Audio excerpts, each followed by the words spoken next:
Shalom, La Bachayayim Shal Yashala, peace be to the election of the nation of Israel, which consists of the so-called Negroes, Latinos, and Native Americans, those who are allotted a part of the number of the 1/3, which consists first of the 144,000 Hanabayayim, the prophets, called Yashim, all men of Yasha'al of Israel, whom will be the prophets, telling you, of course, the prophecies before, of course, they come to pass. And of course, you have the rest of the multitude, which is part of the 1/3 that are not prophets, but are believers who will have the faith in the Lord Yahweh Bashem Yahushai and will receive their salvation. Collectively, the 144,000 and the rest of the 1/3 number multitude of believers will receive the Thawah, which is a mark of exemption from the coming judgment, which is imminent. Of course, I want to give all praises, honor, and glory to Yahweh Bashem Yahushai Bashem Kodash. Of course, double honors to the apostles and elders at Great Millstone. Well, and peace and salutation to all sincere Achim that are out there risking their lives and their freedom to, of course, bring out Hamath, the truth, and of course, keeping their garments clean and with all diligence making their calling and election sure. So yeah, I say shalom. Shemiah Mafba from the Great Millstone Plaintables Camp. My name is Mafba from the Great Millstone Plaintables Camp, located here in the city of Philadelphia.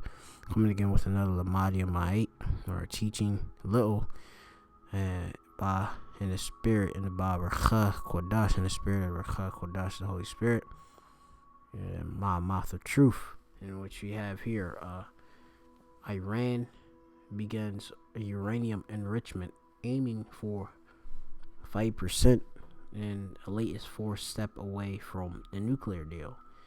And we'll read the actual article. I'll bring out some points from a previous actual lesson I did before, which had some pretty great information off of Zero Hedge. This here is one off of RT News, which was published on November the 6th, 2019, year of Chagma. So it says Iran, which we know Iran is the Persians. Okay, they are Elam, or Elam, which means young, I believe, in Hebrew. And they, of course, are a major part of the prophecies of the nuclear war, the war that's dealing with, of course, Armageddon, Armageddon, the Valley of the Trips, of course, Armageddon, and of course in the Valley of Decision over there in the Middle East and Levant and such.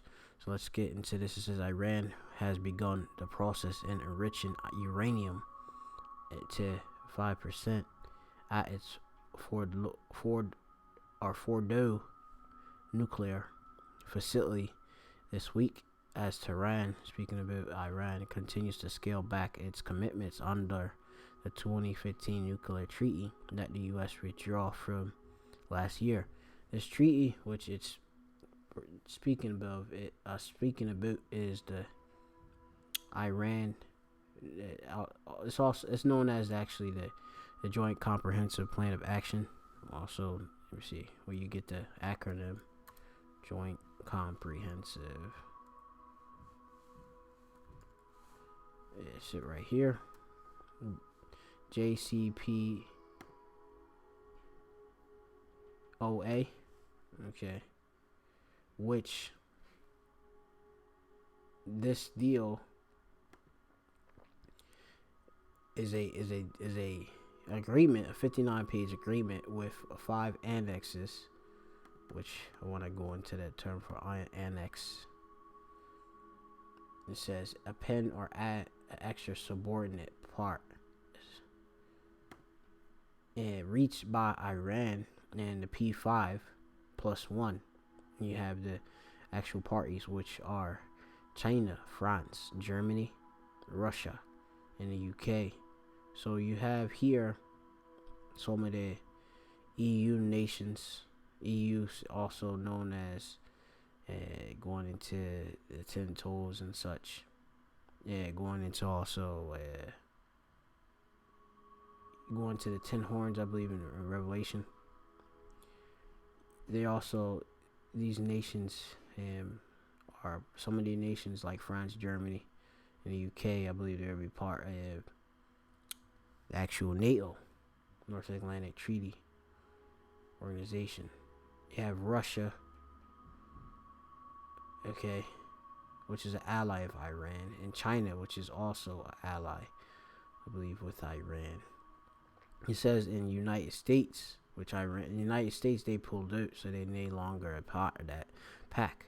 It says on July the 14th, and that's pertaining to this deal, on 2015, the nuclear deal was endorsed by the UN, United Nations Security Council Resolution 2231, adopted on July 2015 in compliance with the nuclear-related provisions of the Jcpoa will be verified under International Atomic Energy Agency. All right, and this basically, when you go into it, it puts different restriction on Iran from being a nuclear power, okay, which there's different restrictions in the amount of uranium that they can enrich and such.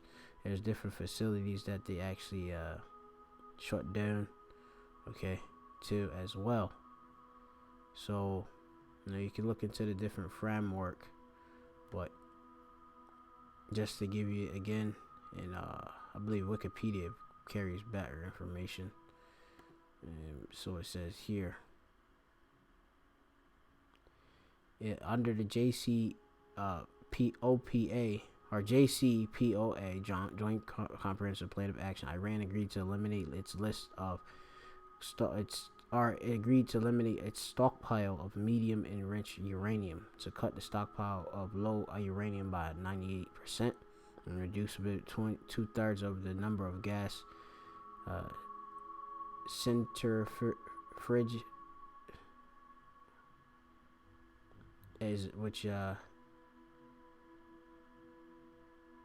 for 13 years.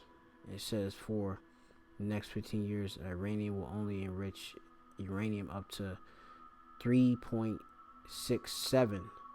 Okay, so remember this number. This is the number that's important.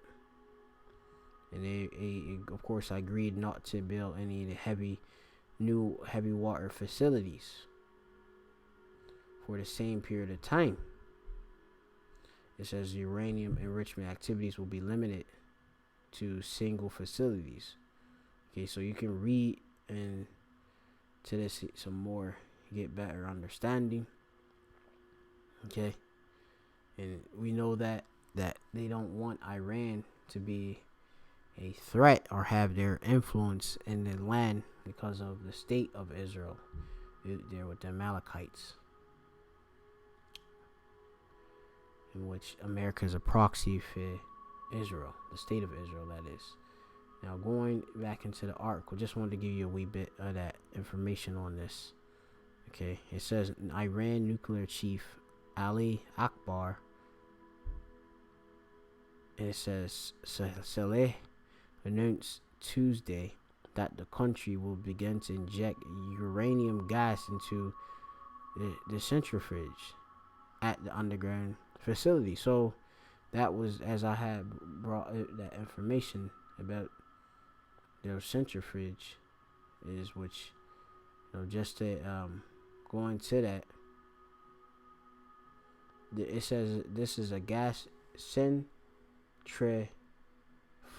is a device that performs isotopes separation of gases. A centrifuge or furge relies on principles of, let's go into the different science more, which you need this for separation of a uranium 235 and uranium 238. All right, so you could go into this information more, so I'll have to read more get into the science more. So, but obviously it's very important with dealing with the uranium, separating it. Okay, it's a tool part of it. So, reading on it says, and it said that it had the capacity to enrich to 20% if needed. Now, that of course will violate that, right? That deal, okay? Because remember, it said about that 3 point only enrich uranium up to 3.67. Okay. Remember when they made this deal, it was back in 2015. So 13 years to 2015. You do the math, okay? You add that. What you got? Yeah. So going on, if they say that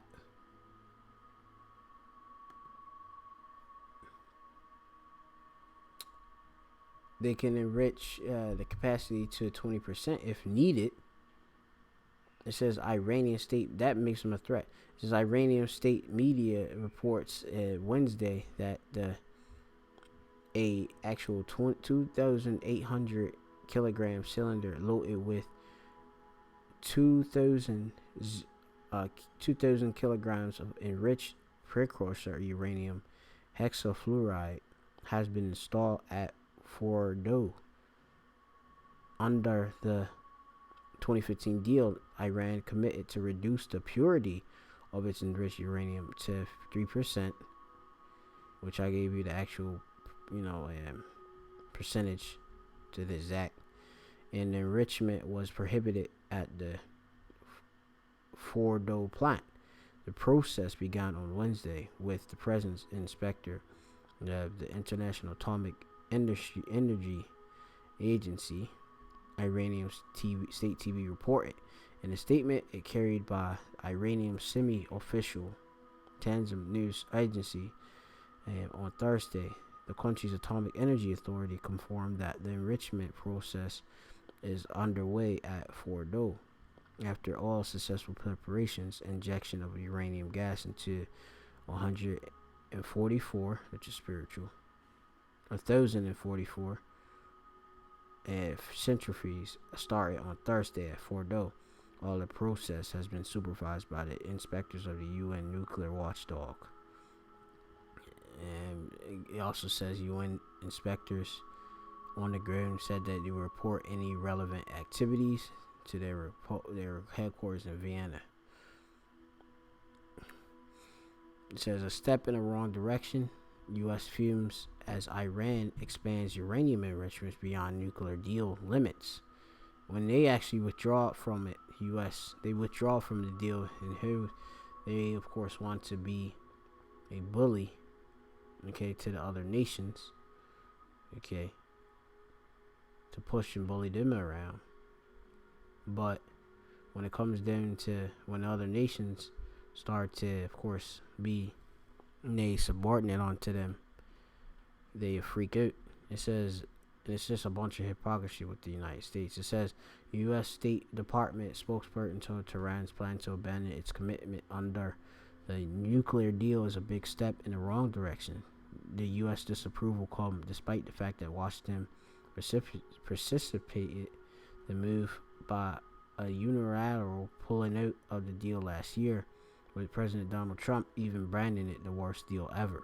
Speaking during a visit to China on Wednesday, French President Emmanuel Macron, who has been trying to salvage the deal, that's one of their the EU is the France is a part of the EU, which also I believe is a part of NATO, which would be a ally onto the U.S.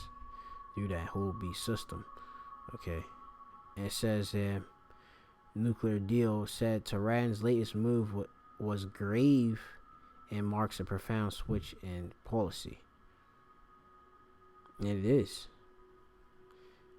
And it says Kremlin, that's speaking about, I believe, Russia. Okay. Once you read this here, is it?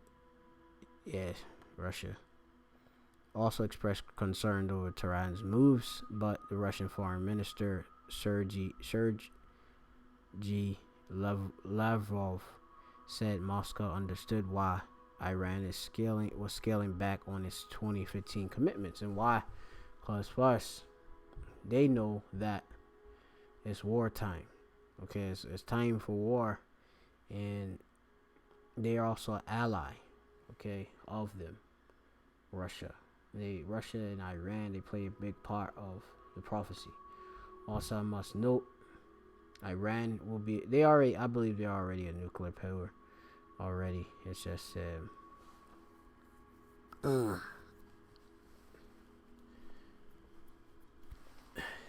it's just said they're not. But it says Iran will be a full nuclear power by the end of 2020. This is another article which was published back on the 9th of actually the 10th of September 2019. It says here that Iran is expected to become a nuclear country with full capability of producing uranium enriched to more than 20%. Uranium 235, right? Weapons usable, and therefore is in a position to manufacture dozens of nuclear bombs, for which uranium must be enriched to about 90%. So you have to get to about 90%, but it doesn't take that long, in which I brought out in this actual article. I brought out in my original lesson about this. It says, however, this does not necessarily mean that that is Iran's ultimate objective.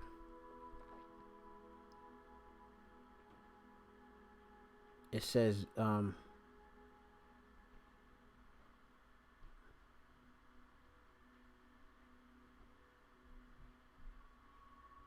it says industry data shows that half of the effort goes into enriching from 10.7 to 4%. If Iran reaches the level of 20%, the journey towards 90% is almost done. So it doesn't take that long, okay? A few thousand centrifuge are needed to reach 20%, which, as I brought out in this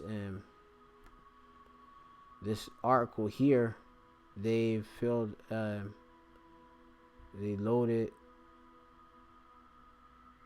on Wednesday. It was reported that 280 kilogram cylinder was loaded with 2,000 kilogram enriched precursor uranium hexafluoride, and you have it. It says that on Thursday, after it says about here, 1,044 centrifuge start on Thursday. So that's that's enough.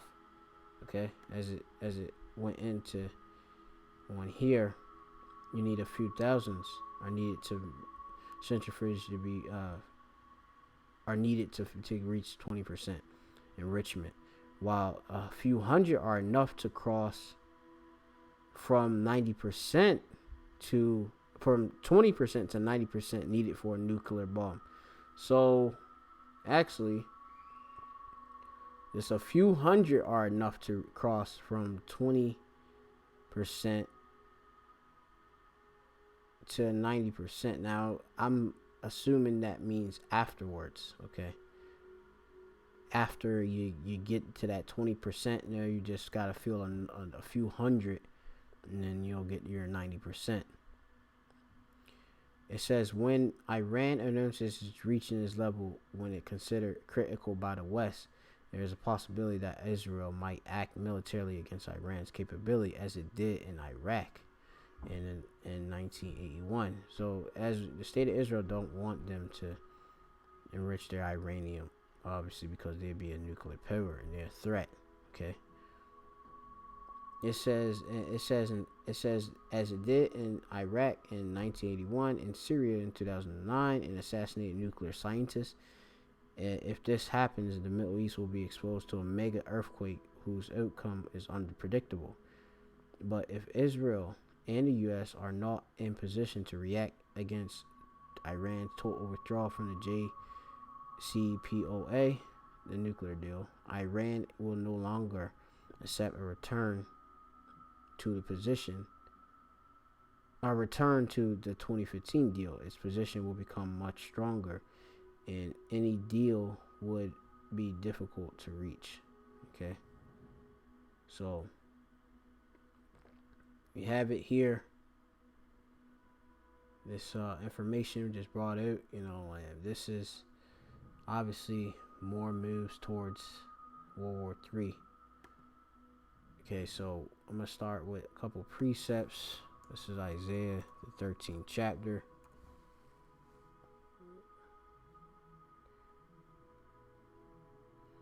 Which, just start quick with this quick precept.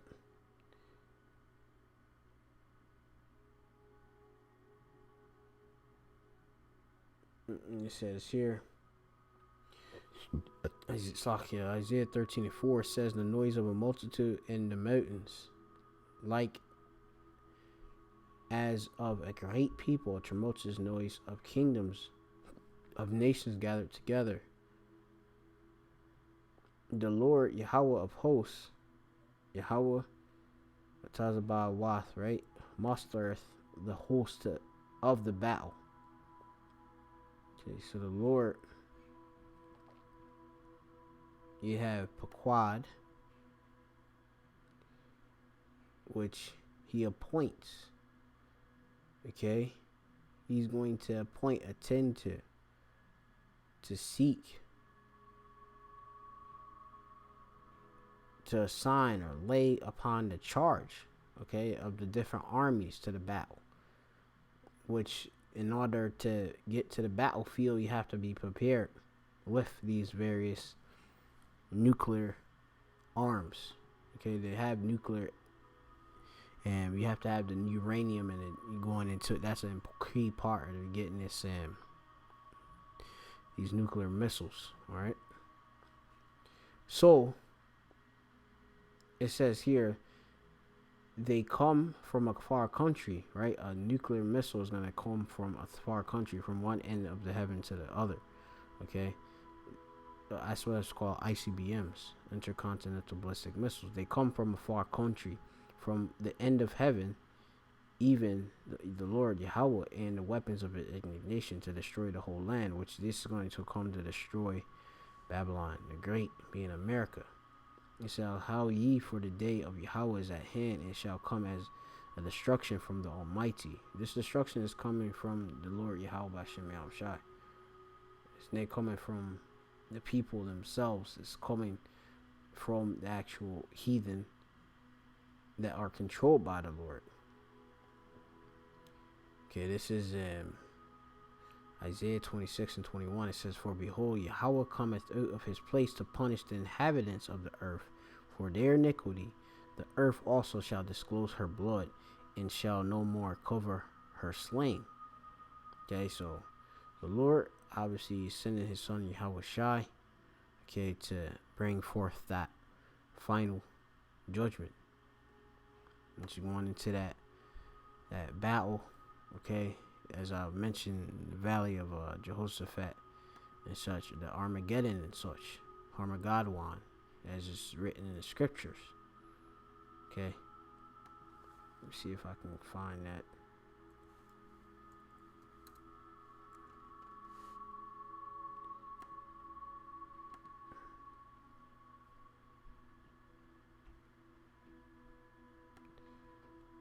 This is Joel chapter 14, 3 and 14. Actually, I'm going to start here. Actually, Joel 3. As you read in 3 and 9, it speaks about, obviously, for the Gentiles, the nation, to prepare war, and let the mighty, and wake up the mighty men, and let the men of war draw near. Right, to beat their plowshares into pruning hooks, and your pruning hooks into spears. Let the weak say, I'm not strong. That's why these nations are investing into their military, not in their agriculture, because they know war is on the horizon.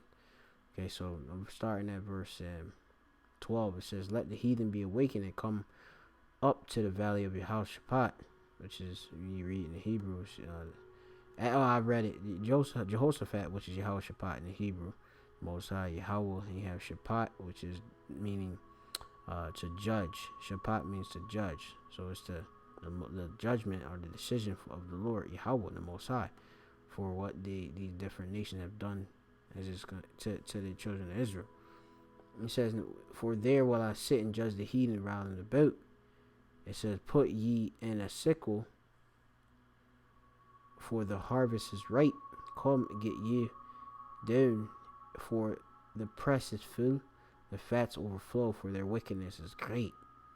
Multitudes and multitudes in the valley of decision, for the day of Yahweh is near in the valley of decision." Yeah, it definitely is near, especially when you see Iran enriching their different, filling these different centrifuges with the uranium to be separated to, of course, make the different nuclear weapons, okay, nuclear powers. All right, let's go to this. This is the book of 2nd Esdras, chapter 15, in the Apocrypha part, original King James 1611 Bible, 15, and starting at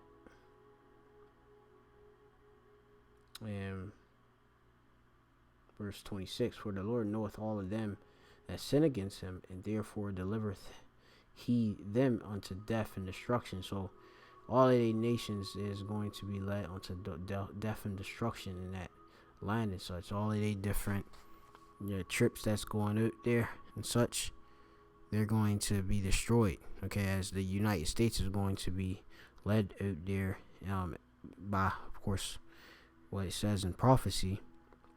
You're going to go into a land that is what is it? It speaks about a land, a northern army. Okay, which get that real quick. I believe it's Joel. Maybe the second. I gotta remember. A land barren, right? Right there. Joel 2 and 20. It says, "But I will remove far from you the more northern army," which is speaking about the United States military, "and will drive him into a land barren and desolate, with his face towards the east sea, and the hinder part towards the utmost sea. And his stink shall come up, and his ill savor shall come up, because he has done great things." Okay, give me a wee moment.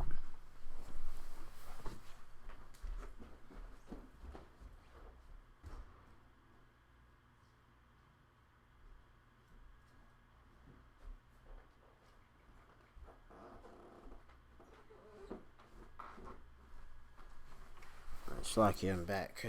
Just wanted to recheck on this information.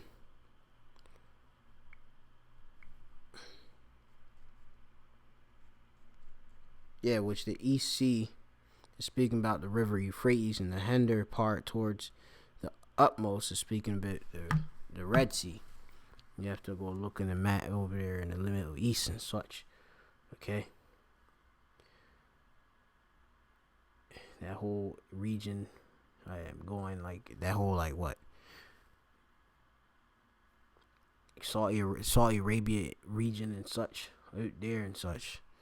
Okay, so yeah, the Lord is going to drive them out, and that's because of the various tensions and such.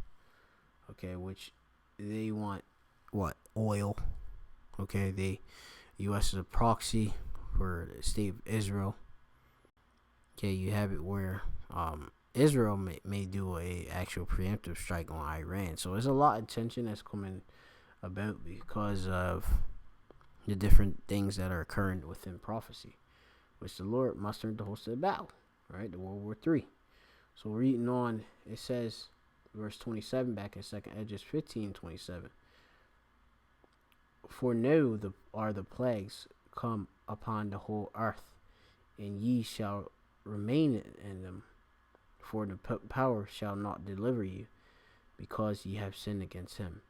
Behold, an horrible vision, an appearance thereof from the east, where the nations of the dragons of Arabia, which you go into, when you gonna go into it, Ishmael and such, right? Shall come with many chariots, and multitude of them carry as the wind upon the earth, that all they which hear them may fear and tremble. Also the Carmanians is the ancient way of speaking about the Persians, which are Iran, which are Elam, East Indians. It says also the Carmanians, raging in wrath, shall go forth as wild boars of the wood, and with great power shall they come and join battle with them. Yeah, with you have here the dragons of Arabia. Okay. It says, and join battle with them, and shall waste a portion of the land of the Assyrians. Okay. It says, and then shall the dragons have upper hand, remember their nature. Ishmael's a wild man, and if they turn themselves, conspiring together in great power to persecute them. And that's basically all I'm gonna bring out in that. As you see in this Louis lesson, the Lord, he's he has that waster that's meant to bring forth the destruction, as nuclear weapons that's being created by the different weaker nations, which are now becoming strong. Okay. So, as it said, it's not going to be United States isn't it going to go into Iran or mess a bit with Iran as if they did like Saddam Hussein in Iraq and overthrew him. Okay, it's going to be a war, World War III. Now, of course, we know that United States is going to get born to buggery. Yahweh Shai is going to destroy all the armies out there and the east and come and deliver his elect from the four winds. But hope you're edified by this lesson. Iran begins the uranium enrichment, aiming for 5%, and the latest 4 step away from the nuclear deal. With that, I'm going to say shalom.